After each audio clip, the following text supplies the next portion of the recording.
Cooling on the scene like a horse in a stable. A brother got ill, tried to snatch a fat cable. I stepped back like it wasn't no thing. I punched him in the jaw with the Fatco ring. I had an ace in the hole when it came to that. Yo, Z, you was packing, you know I was strapped. Posse kept rolling, it was... Hey guys, happy Homebrew Wednesday. It's Hokey Homebrew here. And I've been inspired to make a video. I've seen quite a lot of videos coming out about from SJPorr, response videos to him on why you started homebrewing. So, in honor of that, let's grab a homebrew. I just poured this on camera, and if you cannot see, it is the most delicious looking beer. Guys, you need a nitro tap. If you don't have it, that's the next step, I'm telling you. This is my cream stout in a Guinness glass. It looks just like a freaking Guinness, but it's actually a cream stout. Used a pound of lactose in it, and brewed this, God, this must be the 4th time I brewed this. Entered it in several different competitions. It's won multiple awards, so including a first place prize in the Homebrew Talk 2009 competition in stouts and porters. So it's a good beer. And that nitrogen just kills it. Okay, so why did I start homebrewing? Well, man. So most of my videos are kind of spontaneous. I don't have any notes or scripts, so this is one of them, so I need to think. And my phone is, somebody is texting me in the middle of this. Of course, no one texts me all day until I record a video. So why did I start homebrewing? Well, let me first step back and think about when I started homebrewing. So I started homebrewing in 2005, so it's been about 7, almost 8 years now. I was actually 18 years old. It was my freshman year of college, and I started when I came back home for my Christmas break from college. So I didn't actually start at college. Started on the way back, and I think what happened was I went to college and started, you know, obviously when you're a freshman you go to all the frat parties and all that kind of stuff, and you're drinking this cheap, macro lager beer. I think it was Milwaukee's Best and Keystone and all that kind of stuff. And it was good. I was excited. It was fun. I was a freshman in college. Life was good. But then I came back and I was like, you know what? I really want to try some other beers. So I started trying some beers back at home. Things that I thought were adventurous at the time, but now they're really not. Like Heineken, for instance. And I started liking these beers. Anyways, I started realizing, these beers are really expensive. Like, why is Heineken like $8 for a 6-pack? That's ridiculous. You can buy a 12-pack of Milwaukee's Best or Keystone or whatever you're getting for, $5 or whatever. So I was like, well, anyways, I started looking online and stuff at different beers, and I think I ran across, I don't remember. I really don't remember, but somehow I got in my mind, hey, I want to homebrew. I want to try to brew my own beer. I've always liked cooking my own food and all that kind of stuff, so it was just kind of a natural progression. Anyways, then I started doing research online, and this was in 2005. I don't know if the YouTube homebrew community was around back then, but I wasn't a big YouTube person back then, so that's not where I went at first. I used Google or whatever, searched it, and it was talking about these different books that were out. Charlie Papazian's The Complete Joy of Homebrewing. So I ordered that book, and then as soon as I started reading that book, I just got like trapped. I mean, you can't read that book and then not want to try it. So I kind of read the book just to get more information on brewing. Wasn't really committed to doing it, but once you start reading that, then you're stuck. You kind of have to. So I was reading the book, and then the next thing I know, I'm online ordering supplies. I think the first brew kit I ever ordered was from Midwest. I remember this. It was from Midwest Brewing Supplies, which is funny because I don't really order from them anymore. I don't know why. I order from Northern Brewer a lot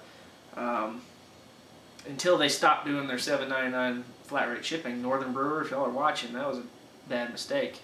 Been ordering a lot from y'all.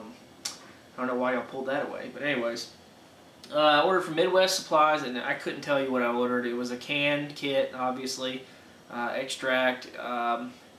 For some weird reason, I don't think it was a Cooper's kit, but maybe it was. But I think it was like an amber beer or something. It wasn't like an IPA or anything hoppy. It was a malty beer, and I don't know if they make a Cooper's Amber or maybe or something similar. It was kind of like a reddish beer. And anyways, brewed it up. Everything went successful. I used a 3-gallon pot. Did the whole thing with an ice bath.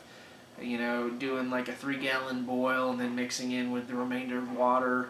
Fermented in a bucket. And it was very basic. Had a bucket, plastic spoon, all that kind of stuff. Fermented it in my shower, so that brings a whole new meaning to the term bathtub brewer. Literally fermented in the bathtub shower.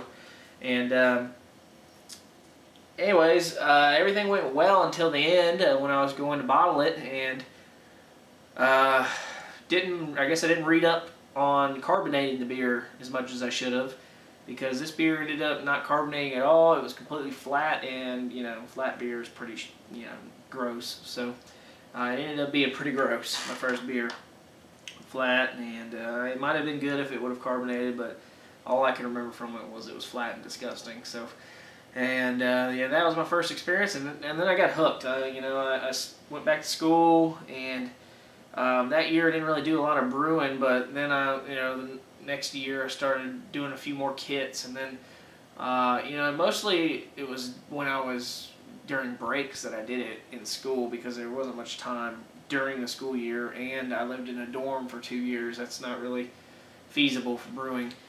So it was mostly during the breaks, like the summers and stuff. And really when I really got into it back again, I brewed here and there, but when I really got back into it was the summer of 2009, I believe, or 10, I can't remember. I was working in Baltimore, doing an internship, and I got into all grain at that point, built my own mash tun, and went on from there. So.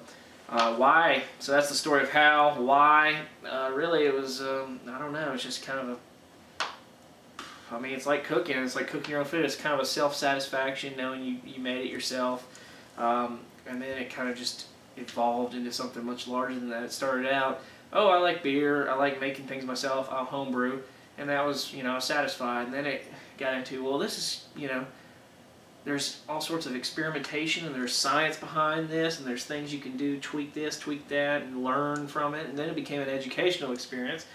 And then the whole YouTube thing, once I found out about YouTube, that just created the social aspect of it. I mean, besides the fact that it's beer and it's a very social thing to begin with, people love beer, and they want to come over and drink your beer and all that kind of stuff. They find out you're a brewer. Well, then you get YouTube, and this whole community is just phenomenal. You guys watching this video right now, you're watching this because of this YouTube homebrewing community that formed, and it just kind of came out of thin air. I don't really know. Craig Tube was there for a while.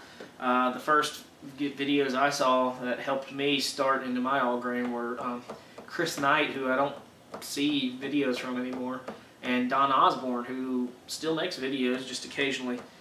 You two guys were the ones that helped me with your instructional videos, how to make a mash tun, how to make yeast starters, how to all grain brew by Chris Knight was the first series I watched on. That's how I figured out all grain brewing. Very good series. It split up into like 8 videos though. This was back before YouTube let you make a video longer than like 10 minutes.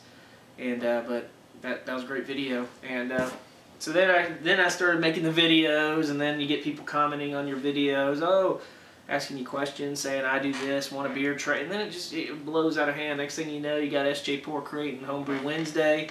Now we got God knows how many people doing this Homebrew Wednesday thing, and it's just now it's something bigger than I could have ever imagined. I really could not quit homebrewing unless something, unless there was some real reason to quit, medical or something like that. I don't see myself ever stopping.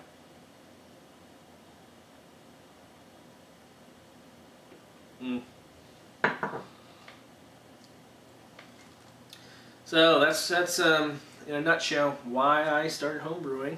Why I continue to homebrew is it's just it's constant learning. I mean, I like chasing down like a recipe, for instance. I like starting with a recipe, brewing it, and then tasting it, being like, oh, this is pretty good, but I don't like this about it. I'm going to tweak this the next time, and then rebrewing it. Oh, it came out pretty good, but this, and then finally, when you, after however many times it takes you, when you get to that perfect beer that just satisfies your taste buds completely, you just feel so accomplished at it. Something you went after, you attacked, and you accomplished, and you're rewarded at the end of it with 5 gallons or 10 gallons or whatever you're brewing of delicious beer. There's nothing more satisfying than that in my eyes, and it's a great social piece as well. Like I said, having a kegerator like you saw at the beginning of this is just awesome. I mean, people come over and they want to try your beer. It's just fun. I enjoy it a lot. It's not work for me at all. It's a hobby that's gone out of control, and it's going more and more out of control every day.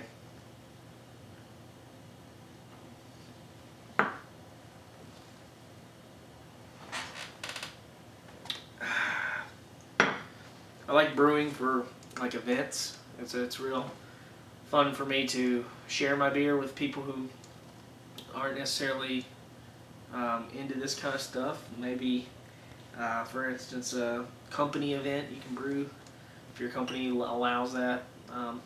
Brew for something like that, or brew for like a neighborhood tailgate picnic or a festival or something like that. It's just really, really fun. So that's why I brew, why I continue to brew. Shout outs to all the guys in the Homebrew Wednesday community. I've been lacking in my videos. I've just been so busy with other things that I can't keep track of it. You know, it's cool to have people in a community who share the same passion as you, who are willing to give advice, and YouTube's a perfect medium for doing this. You can make videos, and it's very easy, a lot easier than typing out a million paragraphs. Shout outs to Dwarf68, SJPorr, Arrogant Bastard Ale, High Tall 1063, all you guys that are in the Hokey Experiments, Stumpy Joe Jr., Jameson. There's all sorts of homebrewers out there that are all over the place, Puka NC, all across the world. I mean, and Glitch777, I haven't seen a video from you in a while actually, so you need to post one. But yeah, I mean, it's just cool. I know I'm missing a lot of people. This isn't an official shout out video, and I'm talking off the tip of my tongue here, but anyways, that's why I homebrew, that's why I continue to homebrew, and let's see the responses, guys, on why you homebrew. So, cheers. Happy Homebrew Wednesday.